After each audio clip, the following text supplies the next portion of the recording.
Un gusto de saludarles una vez más para una nueva predicación. Les habla el pastor Miguel Ángel Núñez, que como todas las semanas nos reunimos para dar una reflexión en torno a la Escritura, intentando ser los más fieles posible a lo que el texto bíblico señala, más allá de nuestros conceptos. Quiero agradecerle a todos los que escriben, quiero agradecerle a todos los que hacen preguntas, quiero agradecerle a todos aquellos que comparten estos videos con otras personas. Sé que los videos están llegando a muchos lugares del mundo y les agradezco por comunicar estos conceptos a otras personas. También les agradezco a todos los que apoyan nuestro ministerio. Gracias porque gracias a lo que el apoyo que ustedes nos están dando, estamos pudiendo renovar nuestros equipos y hacer un mejor trabajo. Gracias también a quienes se suscriben. Es importante la suscripción porque al suscribirse puedes recibir una notificación de cuando va a salir un nuevo programa. Hoy día vamos a analizar una sección del libro de Romanos, uno de mis libros preferidos del Nuevo Testamento. Los que somos lectores de la Escritura tenemos libros preferidos. Mi libro favorito del Nuevo Testamento es el libro de Juan. Luego le sigue el libro de Romanos, el libro de Gálatas, el libro de Santiago, el libro de Primera de Corintios y Segunda de Corintios. Son mis libros preferidos, los que constantemente estoy estudiando. Vamos a ir a una sección del capítulo 8. No podemos estudiar el capítulo 8 completo, vamos a estudiar del versículo 1 en adelante. Primero, reconstruir cuándo y por qué escribió Pablo esta epístola. Pablo escribió esta epístola estando probablemente en Éfeso, escribió la epístola a los romanos, a gente que vivía en la ciudad de Roma. Algunos dicen que la escribió estando en Corinto, que es también otra opción. Lo importante es que no estaba en Roma. Lo escribió estando lejos. Se llama Romanos porque fue escrita para la comunidad cristiana que vivía en Roma. Una comunidad ecléctica formada por judíos conversos, por romanos conversos, por griegos conversos. Y se supone que también habría de otras nacionalidades. Y había gente de niveles sociales distintos. Tenían gente que era esclava, gente que había salido de la esclavitud, gente que eran funcionarios públicos, gente que pertenecían a algunos segmentos de la sociedad romana administrativa, y también judíos que se habían convertido al cristianismo. Parte de la preocupación de Pablo al escribir su epístola es para dar precisiones en relación con cosas que él ha enseñado, que él siente que la gente de Roma está abandonando, está dejando. Y con esta preocupación en mente escribe la epístola para señalar la importancia de volver a los rudimentos básicos que él ha enseñado. Versículo 1 del libro de Romanos, el capítulo 8, dice: Por lo tanto, ya no hay ninguna condenación para los que están unidos a Cristo Jesús.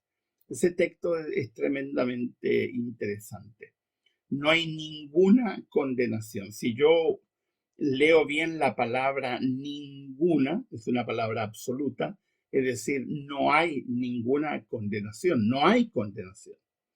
Los que están en Cristo no están condenados. Pablo está hablando de unión, que equivaldría más o menos al concepto permanecer que aparece en Juan 15, cuando Jesús habla de permanecer en él. Los pecadores están destituidos y los que están en Cristo están libres. Y uno dirá, pero es que todos somos pecadores. Sí, todos somos pecadores, pero hay pecadores en Cristo y hay pecadores sin Cristo. Pecadores que han sido redimidos por la gracia y pecadores que están sin la gracia del Señor. Luego dice en el versículo 2, pues por medio de él, la ley del Espíritu de vida me ha liberado de la ley del pecado y de la muerte. ¿Por medio de quién? Por medio de Cristo. Hay dos leyes, dice el apóstol Pablo en Romanos. La ley del Espíritu que da vida y la ley del pecado y de la muerte. En Jesús somos libres de la segunda, es decir, de la ley del pecado que me va a provocar la muerte. Y eso da esperanza y ánimo, porque en Jesucristo todos, absolutamente todos los seres humanos tenemos esperanza. A continuación, en el versículo 3 dice, en efecto, la ley no pudo liberarnos porque la naturaleza pecaminosa anuló su poder. Por eso Dios envió a su propio Hijo en condición semejante a nuestra condición de pecadores, para que se ofreciera en sacrificio por el pecado. Así condenó Dios el pecado al pecado en la naturaleza humana. Este es un versículo tan importante que habitualmente es poco leído, poco analizado y muy poca reflexión sobre este texto. Pero lo que el apóstol está diciendo es tremendamente importante. La ley no pudo ni puede liberarnos. Hay gente que está convencidísima que se salvan por obedecer. Nadie se salva por obedecer. Dice, la naturaleza pecaminosa anula el poder de la obediencia, el poder de la ley. Por eso, por esa razón, porque por esa condición nuestra no podemos ser salvos, dice el texto, Dios envía a su propio Hijo en condición semejante a nuestra condición de pecadores. Y ahí hay que detenerse un poco, porque hay una cantidad de gente con una perspectiva que yo llamo perversa de la justificación por la fe y de la gracia, que dicen, ve, Jesús vino para mostrarnos que era posible guardar la ley. No, no. Jesús viene en condición semejante. No olviden que la palabra semejante no significa igual. Todos aquellos que leen que este texto está hablando que Jesús vino en nuestra misma condición, no entienden. Jesús no vino en nuestra condición. Jesús vino en una condición semejante a la nuestra, parecida a la nuestra. Porque Jesús, en primer lugar, no tuvo herencia. No tuvo herencia. Vamos a decir que María fue una especie de incubadora, porque Jesús fue gestado directamente por Dios. Por lo tanto, no tiene tendencia. No hay tendencia. Pero Jesús nace con algunas limitaciones propias de 6.000 años de pecado. Jesús se cansa, Jesús tiene hambre, Jesús se irrita en algunas ocasiones, es decir, está en una condición similar a la nuestra, pero no es idéntica ni a la condición previa que vivió Adán y Eva, ni a la condición posterior que vivimos nosotros. Por eso que en Juan dice que Cristo es único en su género, es decir, es totalmente único. No es igual al ser humano antes del pecado, no es igual al ser humano antes del pecado y no es igual al ser humano después del pecado, es semejante. Ahora, ¿qué tiene Jesús en su semejanza nuestra que nos puede hacer libres del pecado? Se parece a nosotros. Viene, por lo tanto, en nuestra condición. Y eso dice, ¿para qué? Para ofrecerse en sacrificio por el pecado. Y Dios condena entonces el pecado en la naturaleza humana gracias al sacrificio de Jesucristo que se encarna y se ofrece por nosotros. ¿Para qué? Dice el apóstol Pablo. Versículo 4.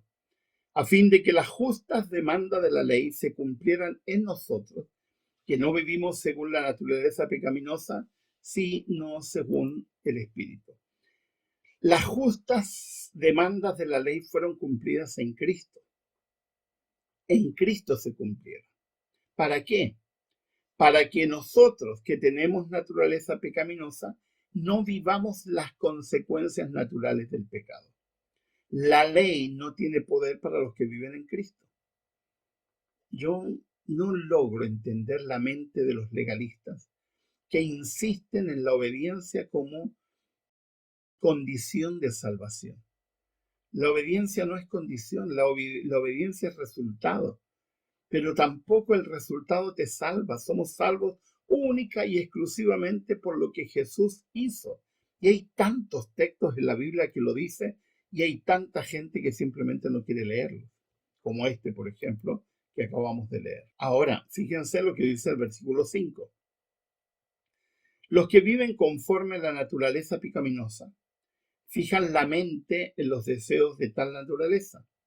En cambio, los que viven conforme al Espíritu fijan la mente en los deseos del Espíritu. Y aquí introduce Pablo un concepto que es muy caro, muy importante para su pensamiento y para su concepción de Dios, el concepto mente. Mente. La mente cambia. De hecho, la palabra arrepentimiento que se utiliza originalmente en griego en el Nuevo Testamento debería traducirse no arrepentimiento, debería traducirse cambio de mente. Es decir, pensabas de una forma, ahora piensas de otra forma. ¿Qué ha hecho Jesucristo? Ayudarnos a transformar nuestra manera de analizar, de ver el mundo. Como diría un gran escritor, la religión no transforma el mundo, no cambia la realidad, cambia nuestra perspectiva de la realidad, cambia nuestra visión del mundo. Es decir, la manera como enfocamos las cosas se modifica completamente.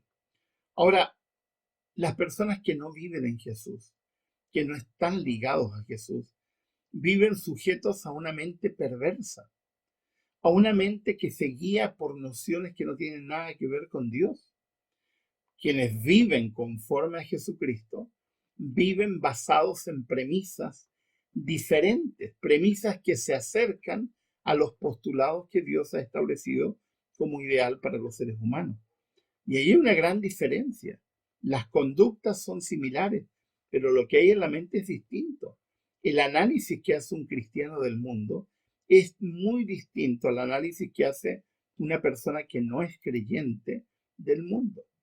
¿Qué es lo que dice el apóstol Pablo a continuación? Versículo 6. La mentalidad pecaminosa es muerte, mientras que la mentalidad que proviene del Espíritu es vida y paz. Yo viví en México, fui misionero en México, y por lo menos en 3 ocasiones me tocó hablar con narcos. Un estudiante que era hijo de narcos y con narcos. Y, y era difícil dialogar con ellos porque su mente era una mente que justificaba lo que hacían en base a una serie de razones sociales. Creían estar haciendo un bien porque algunos decían, recuerdo uno, que ayudaba a su comunidad, se dedicaban en su comunidad a plantar marihuana y él se encargaba de venderlo y distribuirlo. Y era un hombre aparentemente muy próspero, pero yo le decía, pero te das cuenta que con lo que vendes dañas la vida de muchísimas personas. Y él me decía, sí, pero yo no soy el culpable, yo no les pongo el cigarrillo en la boca, ellos lo toman solo. El problema de ellos no es mío.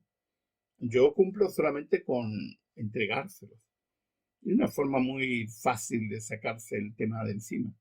Ahora, las mentes perversas justifican su perversión, justifican su acción. Trabajé apoyando psicológicamente y espiritualmente en una cárcel de alta seguridad durante algunos años de forma voluntaria. Y tomé después de eso la decisión de no ir más, porque yo suelo decir que había una cárcel donde estaban rematados. Es una palabra que se utiliza en la jerga legal de Chile para decir un reo rematado, es alguien que ya recibió condena y no hay vuelta atrás y es una condena que no se va a revisar. Entonces habían reos ahí que ya habían recibido su condena definitiva, no había revisión posible, pero en 3 años que estuve yendo a esa cárcel, nunca encontré un culpable. Todos eran inocentes, todos tenían una razón, entre comillas, justificada para su acción. Pero perdónenme, eso es incorrecto. Y ahí vamos con el apóstol Pablo.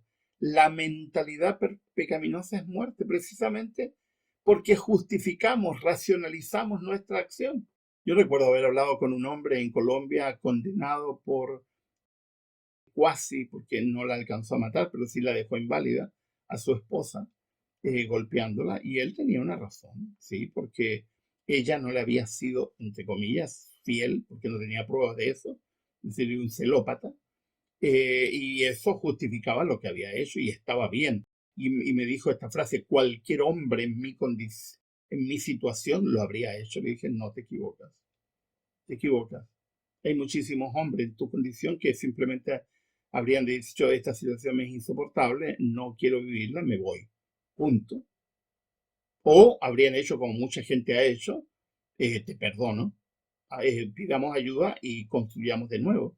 Pero tú elegiste el camino más sencillo, el camino del maltrato, el camino de agredir, y eso lo hace solamente una mente perversa.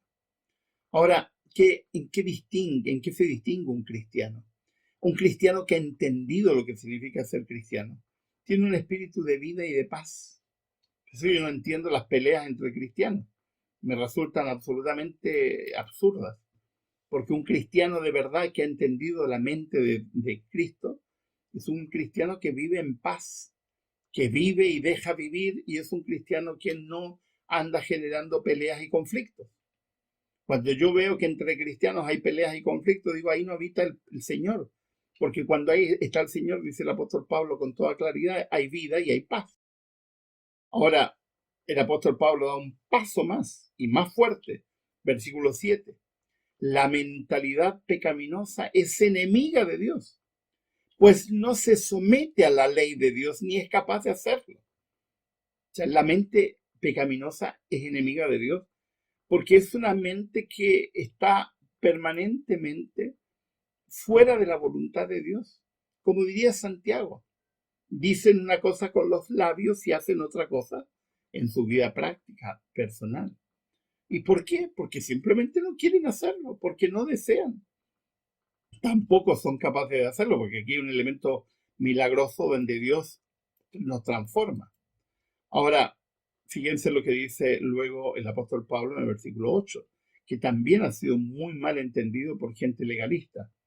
Los que viven según la naturaleza pecaminosa no pueden agradar a Dios. Claro, claro que no pueden.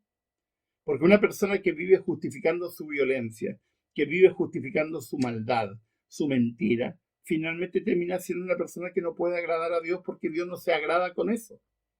El énfasis es en lo que pueden hacer, no es lo que quieren hacer. El énfasis está puesto en el poder de Dios para transformarte. Pero no te olvides, la transformación no te salva. Lo que te salva es lo que Jesucristo ha hecho, que es lo que dice en los versículos anteriores, porque el que ha cumplido las expectativas de la ley es Cristo, no tú. Pero al menos tú inicias un proceso de cambio que es en Jesucristo. Nadie va a cambiar total y absolutamente, nadie. No olviden en 1 Corintios que dice que solo cuando Jesucristo venga, nuestro cuerpo incorruptible nuestro cuerpo corruptible será incorruptible, y nuestra pecaminosidad será convertido en no pecaminosidad. Pero eso será la venida de Jesucristo. Antes estaremos siempre sometidos a una situación de vulnerabilidad propia de la debilidad del pecador. Ahora, fíjense, hablándole Pablo a una congregación formada por gente que está luchando con esto. Sin embargo, ustedes no viven según la naturaleza pecaminosa, sino según el Espíritu. Si es que el Espíritu de Dios vive en ustedes. Y si alguno no tiene el Espíritu de Cristo, no es de Cristo. Es decir, los que viven según Cristo intentan vivir de una forma diferente. Es condicional al Espíritu de Dios que vive en ellos. Si alguno no tiene el Espíritu de Dios, no puede decir que es de Cristo. Como diría Santiago, por nuestras obras revelamos nuestra fe. Es decir, por nuestras acciones revelamos si estamos o no con Jesucristo. Versículo 10. Pero si Cristo está en ustedes, el cuerpo está muerto a causa del pecado, pero el Espíritu que está en ustedes es vida a causa de la justicia. Una especie de trabalengua que el apóstol Pablo está intentando explicar. Cuando Cristo está en nosotros, cuando Cristo vive y habita en nosotros, nosotros estamos muertos al pecado. Pero seguimos siendo pecadores, que es una gran paradoja en la Escritura. Basta leer el capítulo 7 del libro de Romanos para darse cuenta de esa verdad. Pero cuando estamos en Cristo, nosotros podemos escondernos, como diría mismo Pablo en Colosenses, en Jesucristo, para no ser vistos nosotros y ser visto Jesucristo, quien ha cumplido, como diría el versículo 2 del capítulo 8, las expectativas de la ley. Y finalmente, en el versículo 11, donde termina esta sección, y si el espíritu de aquel que levantó a Jesús de entre los muertos vive en ustedes, el mismo que levantó a Cristo de entre los muertos, también dará vida a sus cuerpos mortales por medio del espíritu que vive en ustedes. Es decir, compara la vida en nosotros con el poder de la resurrección. Está hablando en términos milagrosos, porque la resurrección es un milagro. La transformación también es un milagro. El cambio es un milagro. Es un milagro el poder de cambiar. Y aquí termina la sección. Ahora, a modo de reflexión, para poder entender todo esto, uno de los graves problemas del cristianismo es encontrarnos con gente que desconfía del poder de Jesucristo y que creen que tienen que hacer un gran esfuerzo para transformarse. Y a esa gente yo le digo, si finalmente la salvación depende de tu esfuerzo, ¿para qué está Cristo? ¿Y para qué el Espíritu Santo? Si al final depende de tu esfuerzo, de tu convicción personal. No, no es así. Lo que la Biblia está presentando es que el que cumple las expectativas de la ley es Jesucristo, no tú. Y que tú eres llamado justo gracias a que en Jesucristo se hizo justicia en la ley. Porque gracias a Jesucristo tú y yo somos aceptados como justos. Pero no puedes quedarte con los brazos cruzados.